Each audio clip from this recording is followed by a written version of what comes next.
Hello, everyone. We have another season 15 top four interview. Joining me today is Jamie. How you doing? Good, man. How's it going? How are you? I'm pretty tired. I just watched a UFC event and went to Ah, a Marvel tournament yesterday, so it was like a whole day. But nice. I am very excited to get the chance to interview all of these the top four players. They're all clearly they're doing something right in the season. I So guess so, yeah. Or just loads of luck, or both. I think it's both usually in MCP, but Yeah, exactly. There's a lot of variance in this game, so yeah, it's crazy. But so you are in the top four out of over 330 players yeah. that joined the initial Swiss brackets, and so tell me about how the season has gone for you so far. Yeah, cool. It's been good. I basically signed up. This is actually my team's roster from WTC. So I signed up with this is a teams list, and I was like, okay, I'm just gonna get some practice in before WTC. And WTC is now long gone, and I'm still playing in this thing. I kind of expected to be knocked out a while ago. I'm also currently on holiday and had to bring my laptop with me because I was like, it's fine, I'll be knocked out of the cuts before I go on holiday. So I had to pack my laptop because I have to play some of my games while out here. So that's kind of funny. But yeah, no, it's been good. I've played a few familiar faces through it, and I've played all the lists that people are scared of so far. Like I've run into Asgard, I've run into Thanos Cabal. Yeah, I'm it's been a bit of a gauntlet. Yeah, I did see that. I was looking at your path to victory, or like your previous victims, and yeah, you also beat Isaac and Cahal on the way, right? Is that do I Yeah. And Isaac, of course, is a very strong foes player, and Cahal is like always. He's always a problem to overcome if you want to win, and he's in the event. Yeah, Um, 100%. I don't think I've ever beat Cahill. I've played him probably 10 times and I've never beat him except the time it mattered, oh, really, in the that's cuts. And it was all Kingpin as well. I mean, I know that people joke about we should keep the Kingpin tech quiet, but Kingpin into Asgard is ridiculous. yeah, yeah, it's And very cool. Kingpin basically single-handedly won that game for me. Just dealt with Thor the entire game. It was great. Yeah, Cahill was an amazing player. Isaac as well. Played Spider Foes, played Green Goblin and OG Doc Ock. And I was like, I don't know what's going on. This guy must have some secret tech that I've never seen before. So I had to be so switched on that entire game. And actually, it's worth shouting out. I ended up winning that game because he was very gracious with a push measurement. So he basically wanted to like put it was a Goblin's glider ram. He wanted Yeah. to ram into Emma and end up on a point. And I think 9 times out of 10 people do that, and they say the intent, and then you make the measurement. And you just go, yeah, I'm there, and both players kind of agree, like, yeah, cool, you do that. But his measurement was slightly out, and he was like, well, I did the measurement, did it completely legit, and ended up being off the point, which one gave me the game. So I Mm. thought that was a very gracious measurement there. Yeah, yeah. So yeah, Yeah, that I agree. That's I love to hear players playing the rules as intended and accepting the results, and so yeah, that's really yeah, very great sportsmanship there. yeah, big You time. also there's a couple of you've got mind transfer in your Longshanks name, so I think for anyone who doesn't know, I need you to help me understand why you did that, or like Okay, what's the joke here? okay. So first off, I want to start with I hate Hellfire. I hate that they exist. Like everyone else, they shouldn't work the way they do. Emma Frost is one of my favorite combo characters, and I hate that she's got a bad rep in this game because Hellfire is so busted. But I started playing it. I was talking to Dr. Norbert actually, and I was like complaining about it. And he was like, "Well, if you complain about it, like, but you play it, like, why don't you start writing about it? Make it a thing." And that's why my username in my games has been playing Hellfire as a statement because I'm trying to kind of me playing Hellfire and getting this far in the cuts is me making like a political statement. Good, good. But Hellfire are too good. A player like me shouldn't be this far in, and I'm here because Hellfire are ridiculous, right? So yeah, but anyway, the point is, I wrote like an article for across the Bifrost about a tournament that I did well in, and I played the whole thing with 4 tactics cards because the day I arrived, they restricted Hellfire Club, and I only brought 5 tactics cards, which I'm thinking is just kind of highlighting how stupid the faction is. You Mm. know, they don't need the tactics cards. They're still ridiculous. Like they have the best characters in the game, all doing what they're good at Yeah. without having to do anything. You know. Anyway, everyone knows that. It's a Yeah. it's an old thing. Anyway, so the point is, I brought Mind Transfer as a bit of a joke to be like, I have all this space. I'm going to bring this card, and actually, like, I thought in the Asgard meta, I don't care if Bill gets to activate twice. Yep. Yep. Should I explain what Mind Transfer does, No, I or think do we all the know? reader, We good? listeners can look it up, but yeah, go Cool. for it. Yeah, so, with the Asgard, I thought, okay, there's actually maybe some really niche tech here because if Bill activates first, I can then activate Thor, and then Bill gets 2 turns, and I don't really care about that because Bill's activations don't tend to be that big, Yeah. especially for I don't tend to take size fours very often into Asgard, so yeah, I don't care about that. So that was what it was for, and then in the cuts themselves, hilariously, I play it a bunch of games, and it just ends up, it's face up by the end of the Yeah. game. I don't even get a Right. chance to play it. Yeah. Yeah. There's so many, Emma needs 4 power. She needs to be within range 3. Somebody needs to have activated within range 2. There's so many tick boxes that don't come off. Yeah. And I kind of just chuck it in because I don't have space for it. Sorry, no, I do have space for it. They have too much space for it because the leadership's now restricted. Anyway, so in the cuts, yeah, I was against Thanos Cabal. And I got to basically, there was a window where all the tick boxes were ticked and Zemo was left on 1 and he had activated. And Emma basically moved his activated token onto a Loki and then KO'd Zemo. So you're basically activating a character for 4 power, which is, ridiculous. Yeah. And that all went off well because, you can't play Brace when Emma attacks you, and she got the wild on her spender, so she could throw him into a building. It was all like, it all went real Yeah. perfect. Perfect. Yeah. Yeah. The dream. Yeah. Yeah, exactly. So the absolute dream, and everyone went crazy. A once in a lifetime type of play. You would think so. you would think so. Everything went perfect, and I was really happy about it. People were, saying it was a really fun play because, yeah, obviously, if you move the activated token, that person then gets another turn. So killing them is a big deal. So yeah, once in a lifetime. And then in my next game, there was a weird niche setup where basically it was against Shield. And Nick Fury's grunts had gone; they had activated, and there was basically Captain America, who was the last character to activate. He probably would have come in and won a Gamma shelter, maybe dazed the character. I think he was trying to KO Beta Ray Bill as well.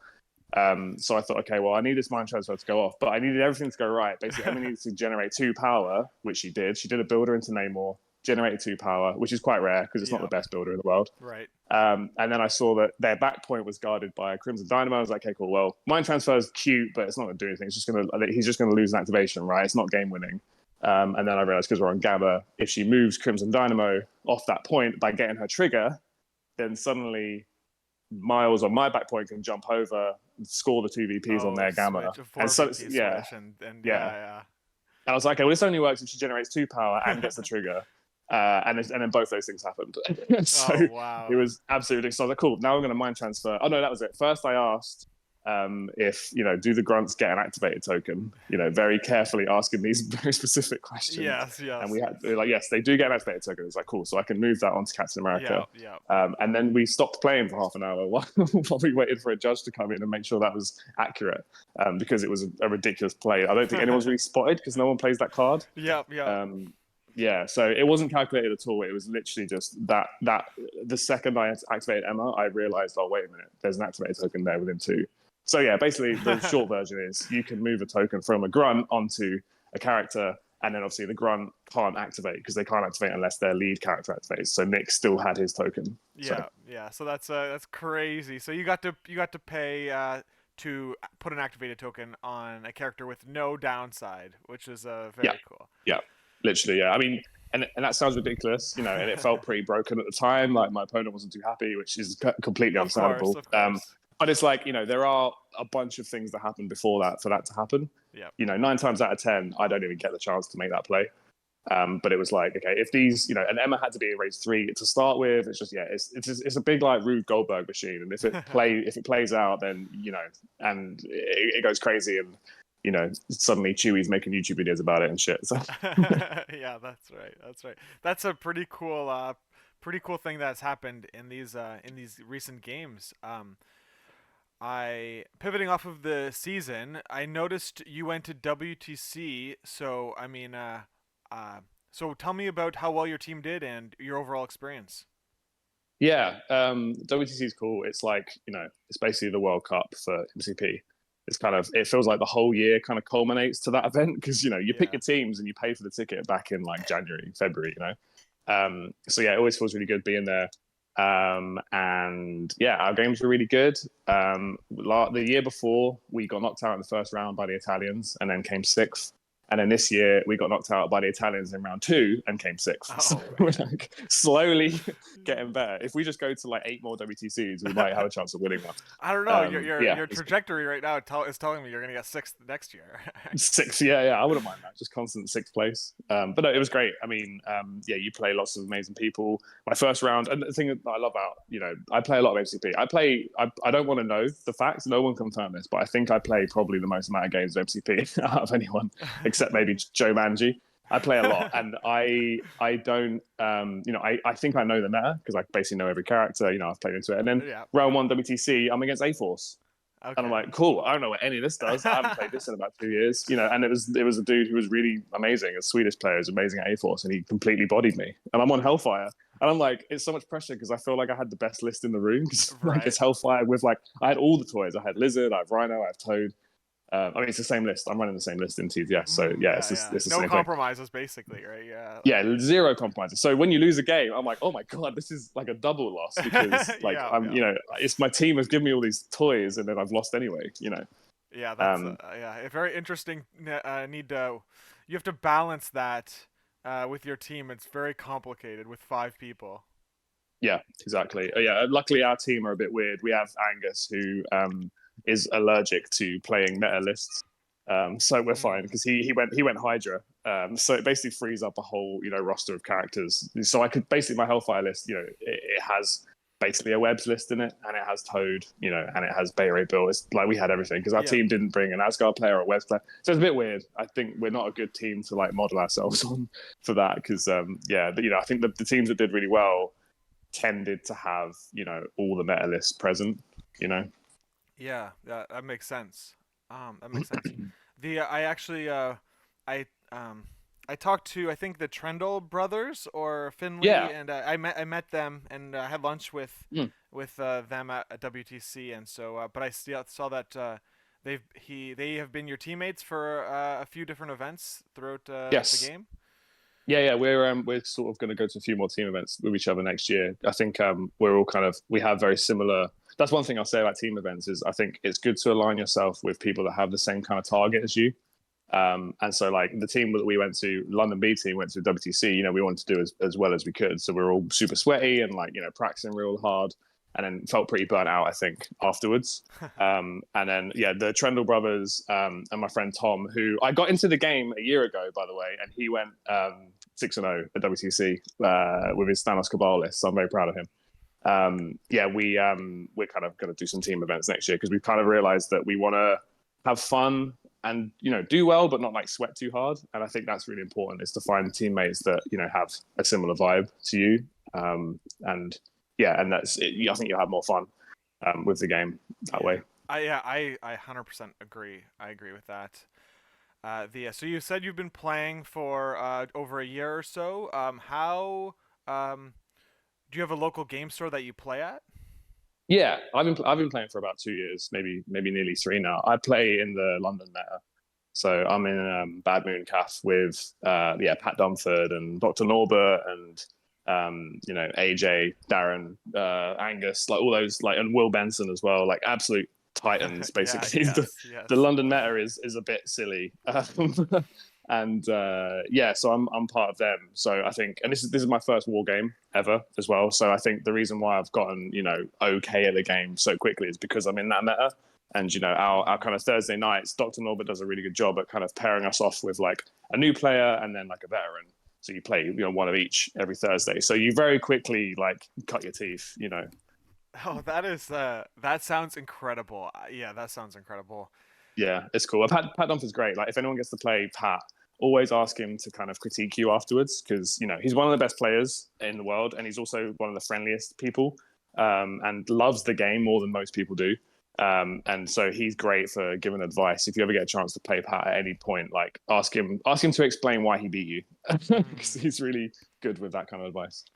Yeah, that sounds awesome. I think a lot of people who are familiar with the different like local metas or pods of players that are very aware of the London meta being very strong. So that's really cool that you're a part of that. Yeah, we also, we have it's quite wide spanning. Like there's a lot of like England kind of metas, and when like we go to WTC, we have like England teams. We joke about, we call it like the England A team, and like I've been on London B team for ages. Like we don't actually have a grading system. We just kind of joke about it. Right, right. But it means that we have people like Connor who will shout at the top of his lungs. If anyone's ever been to any MCP event and heard just like a really loud Canadian, that's Connor. And he'll shout about how our meta is, one of the strongest, and loves bragging about it. And then you go to WTC and you get beat by Italians and Swedish teams. So yeah, it's pretty spicy out there. Yeah, I can 100% relate. Being from Ontario, Canada, we have uh, we have the best meta in the world. I'd love to throw the gauntlet down at the London at the London meta and maybe put Yeah, our five against your five, something like that. All right, blah, blah, blah. I'm getting we should do that. Oh my god, we should totally do that, like an actual like World I don't Cup. know, Like, throw it out, yeah, yeah, throw it out there. that's The cool. Ontario meta would love to throw the gauntlet down at anyone who claims to have the best meta, and Nice. so I don't know, pass it along, pass it along. Cool. Yeah, Um, Metal. I can see a TTS, tournament happening called Metal Wars, and it's oh just every man, like capitals meta. That'd be cool. Let's do that. Okay, I'm yeah, gonna talk to actually, Dr. Noble after this. that's great. I love how you're instantly logistically planning it. It makes a lot of sense because I did Yeah, see you've hosted a bunch of different events. So yeah. so I'm tell me Dr. about that. Norbert's yeah. I'm Dr. Norbert's little assistant basically. So yeah, when I joined, the London thing again, like it was my first war game, and didn't really know what to expect. I was kind of scared. I heard a lot of bad things about like 40k nerds, so I was like Sure, a bit yeah. scared about what I was going to find. But Dr. Norbert is amazing. He welcomes us with open arms, and he does so much work. And the reason the London meta is so good, and I think also a big reason why the MCP, just game is growing, is because of people like you and Norbert, doing loads of work, pushing out content, making sure that it's being spoken about. So I saw Norbert running all these things, and I was just basically lending a hand, and that's kind of transformed into us doing enormous events. So Yeah. we've got this event called the Mutant Weekender. We did one last year, and it was really cool. We had people fly over to London for it, and then we've got another one in January, which is 80 people, and another one in May. Well, actually, should I say that? Maybe I shouldn't say that. There's another one coming in There's May, no which we one haven't coming. announced Yeah. yet. Yeah, Very yeah. cool. But yeah, they're huge, and it's really cool. We do like an interesting style. Basically, it's Curtis is another TO that helps us out and has really good experience from the MESBG world, and he came up with this format. Basically, on the Saturday, everyone's into like a giant Swiss thing, so it's like 80 people, an 80 people tournament, and then on the Sunday, that gets divided into pods of 8. So you end up having like if anyone knows like the football World Cup, it kind of feels a bit like that. So you have like the group stages. And then it basically means that you are dividing people theoretically by their kind of ability in the game. Hmm. So that if you come to Saturday and you lose every game, you can still come to Sunday and you have a real good chance of winning something. Yeah. So you might end up in like a lower. We kind of categorize them the same way that mutants get categorized, like omega level, alpha, beta, and then so you end up in that group. So you can still get your ass kicked on Saturday and then show up on Sunday, and it's all to play for basically. So it keeps the whole thing really engaging. So yeah, that's what we're doing. Yeah. They're in London if anyone wants to come. Yeah, I've seen the layout of that's just so it's such a cool way to do it. It's such a cool way to do it. Yeah, Uh Curtis nailed it with that. It's really cool. yeah, so so let's see here. What's keeping you in MCP? Like why do you you found the system, you've played it for a few years now. Like what do you why? So like, yeah, on a good day I can have good reasons. On a bad day I can be like, yeah, I don't know. I don't know what keeps me. But no, I'm a big mutant fan. Like I'm a big X-Men fan, and I discovered. So I used to run like an X-Men themed kind of D&D campaign basically. And I bought some minis for it. I bought the Magneto box because I was like, I need a good Magneto and a Toad for this. And then I got the models, and I was like, what's all this paper? What's all this crap in here? It's like, oh, there's rules. This is a game, and that's how I discovered it basically. So I'm big into mutants. So the mutants are what's keeping me going. AMG have hilariously kind of staggered mutant releases in a way that always keeps me. There's always something on the horizon because we had like the Xavier reveal like a year before he came out, and then we had the New Mutants that have just come out. I've been playing a lot of New Mutants. I love them. And then obviously Apocalypse was on the horizon, and then we've got Phoenix coming. So yeah, it's all mutant love for me. Which Yeah, is how I justify playing a broken list like Hellfire, because I'm like, well, it's led by a mutant, I know. right? Yes, exactly.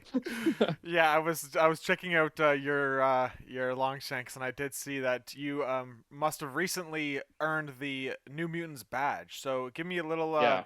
a little inside information about how they play. Yeah, so I think I'm doing it different to everyone else. I don't know if it's right or wrong, but I think a lot of people see the New Mutants leadership and think it's a kaiju delivery system, which it can be, but it's so easy to play around. You know, if you put down a Malekith, you know, people are going to be like, oh, cool, so I just won't hit you, and then that guy can't come in. You know, you can't do your whole shtick. So I think the kaiju delivery system is the wrong way to think about it. I've been using it as kind of a disengaging tool. So I play a lot of X-23 and Honey Badger. So I love that stuff, you know, because Big Sis Little Sis is one of my favorite interactions in the game. It's just so Right. fun, especially when your opponent gets frustrated and throws them into each other. Because then Oh, they and then both they get to move both. towards you. Yeah, that's good. So that with the New Mutants leadership is amazing, because you can do things like, you know, they hit one of them, the other one, you know, Honey Badger can teleport in for a bodyguard, or, you know, you can play fullback after you've been hit, and you can kind of disengage two people. I had a game the other day which was Mm. kind of gross, which I'll try and describe it in a way that makes sense on a podcast. But basically, we were on Senators, and I had Toad and X-23 had gone and stolen two of their Senators, right? Okay. Round one. Yeah. And Cable is on he's still on the deployment. They had Wrecking Crew. Wrecking Crew came in, beamed Toad and X-23, which turned on Slippery. So Yep. Toad then Slippery's back. X-23 leadership's off of him, and then it meant that Oh Cable my goodness. leadership forward, because it's two attacks, right, that are resolved. So Oh Cable my then leadership goodness. forward. So I've got two safe grabs, and my Cable has come forward from the leadership, like just a Slippery in the leadership, and it's sick. And I think that there's so much more you can do with it that is not a kaiju delivery system. It's really fun. The problem is, because it's a tactics card leadership as well. You have all these like tricks. You got like, I take like fullback sacrifice to do all these weird tricks. Like, you know, you're not going to hit the person you want, and then you hit the wrong person, and that person's run away now because of the leadership. But that runs out of steam real quick. You know, they run out of juice in like round three. Right, right. Which is a shame. So yeah, I'd like to see a lot. I feel like AMG really were, I'm going to call it, they're cowards, because they didn't make Honey Badger affiliated. Honey Badger Oh should yeah. be affiliated, but they're terrified of making affiliated twos, which I understand. And Colossus should be affiliated. Like, he's completely made for this team. He's Magic's brother. You know, they've completely whiffed on that. And I think that I wouldn't be surprised if they change that. You know, I think that he fits in so perfectly. And there's clearly some changes needed. You know, like Magic is a bit dusty. You know, she's a glass cannon, but she's way more glass than cannon. Yeah, I think they need a little bit of love. You know, for a new affiliation to drop, I think they're a bit weak, which is a shame. And I hope that AMG do something about it. You know, they need to change that tactics card leadership rule as well. Like, it's not fair that it takes up a slot. I don't think any leadership is that good, except Hellfire. But that's a problem that we're all aware of. That Yeah, problem, yeah, right? that's right, that's right. Yeah, it's interesting because AMG has the position that I am aware of is that they accept that some things won't be the best or even very good, Yeah. and so I think we have to roll with it. Maybe in the future, maybe in 2025, we'll see some character shifts, but Yeah, for um, sure. And I'll say as well, like, you know, as a mutant fan, it's hard in MCP. I know it's kind of a meme, you know, that mutant players, you know, complain about it. But like, yeah, I joke that AMG stands for anti-mutant gang, because I think they're like, you know, good, good. Iceman, Shadowcat, you know, Sunspot, Bishop, you know, a bunch of mutants have come out. Xavier, except leadership. Xavier's leadership is incredible and very thematic. They've absolutely nailed that. But like, there's so many mutants that come out, and they're just subpar. You know, they're just subpar versions of other characters, I think. And you know, it's just, and Warlock and Sunspot, my god, like, just, they're cool but not great, you know, at all. And I just, Right. you know, apart from like X-23, you know, Honey Badger, Toad, like the main players, there hasn't been a broken mutant for a long time. And Apocalypse, I think, you know, is cool. I don't know, they're very thematic. They clearly care about mutants, because when they come out, they've got very thematic rules, but they're constantly just below the curve, I think, of people. So yeah, that's my one little complaint. I think I'd like to see some more Yeah. mutant love. Maybe Phoenix will come out and she'll be a disgusting kaiju. That'd be nice. Yeah, it's does she come out in the summer? Because that's if that is the case, then probably, right? Yeah, it's Q2. It's Q2. Well, I was hoping that for Apocalypse. I was like, now is our chance. Mutants will finally get a broken character. And he came out and he was just perfectly fine. Yeah, yeah, Balanced. it's Quite a good job, actually. They've actually that done quite a is good job with him, actually I think. impressive how balanced he is. Yeah, Yeah, it's very he's good. fine. So that's, well done for getting it right. I'm just annoyed that you got it right on a mutant. Yeah, yeah, just like miss on the other side, miss on the top end, and Yeah, yeah. yeah, yeah.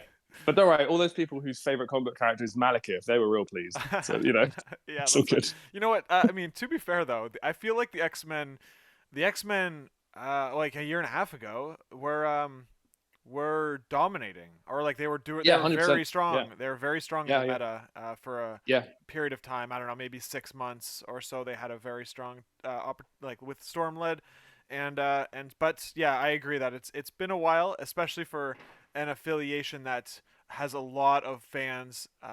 Even people that probably don't even play the game will pick up X-Men characters because uh, they just love the comic book characters. And Yeah, 100%. The cartoon that came out, X Men '97. Like, I wouldn't be surprised if they sold a bunch of extra, X Men models after that.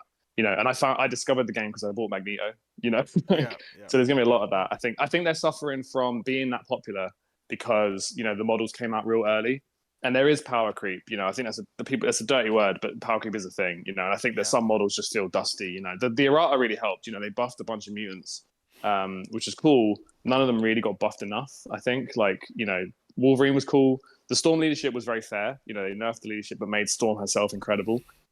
So they're tweaking it. It's just it's tiny dials here and there. I think that I'd like to see a bit more mutant, but I'm super biased. A lot of people probably think they're fine, but I think the win rates on Cyclops and Xavier are too low for a team that's that popular. I think it could be they could see some tweaks, I think, but I'm right. always going to say that. So Of yeah. course, of course. So this is your first miniatures game. What are your Mm. thoughts on the painting side of the hobby? I don't do any of it. I'm not interested at all. I can't do any kind of like visual art. But what it means is I have quite a nice thing. Like when I put my roster on the table, like I remember everyone who painted my models. So it's all my friends. I kind of commission my friends to do it, or it's like presents from people. So that's quite nice. I don't paint anything, but I put down 6 models, and I'm like, oh, cool. That was from Hannah. That was from Oh this guy. So man, it's quite nice. that is a cool way to look at it. Now I just like in my mind I just took that a step further and said like uh if man, if I did that, I paint my own models, but like if I was doing that, I'd like write the name of who painted the model on like the Oh, underside of the good base. idea. And that I'm gonna way it's start doing like, that. yeah, That's a and that really way cool you idea. just Yeah. and that way you, even if you forget, you can just do a quick check and be like, yes, I remember, and then it'll come back to you, kind of thing. Yeah, yeah, yeah. No, that's really cool. I do Yeah. feel like left out when, because like obviously painting is a massive part of the hobby, right? Someone will compliment a paint job, and I'm like, oh, it's not mine, it's this person. Like, here's their Instagram. You should check them out. And they're like, I don't care. I paint my models. Why would I want to follow a painter? It's like, oh, yeah, fair enough. Yeah, yeah, I get it. But yeah, that is super cool. I had never thought of it that way. And so that's really cool because of course like going to WTC and like playing at the local game store, like the entire hobby is like at a like a, if you take like 20-30 steps back from the hobby, basically Mm. it's just an excuse to like socialize with other human beings. And so Yeah, like it's really cool that like you think about that. It's just another yeah, aspect it's of like the nice because it means that socialization. like exactly 100%. Because then also like you see someone's like domino from across the table. I'm like, Dan, I fucking love your domino. Can you do mine? And people are often like, oh, but my style won't match the rest of your roster. I'm like, that's the thing. I don't have a Yeah, style because they're all by yeah, different people. I love it. Like, so yeah, like all my X Men are wearing the same uniform. I've been painting my X Men in the New Mutants uniform since day one. So New Mutants came out, I was like, great, they all look like they match. This is yeah, perfect. yeah. So I Nice. just go, yeah, as long as it's like black and yellow, you do your thing, and then yeah, I end up with like I say, yeah.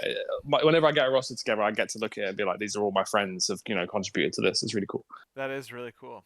Thank you very much for joining me on this interview. It's a pleasure, and I wish you good luck in your match in the semis, and hopefully I can watch you play in the finals.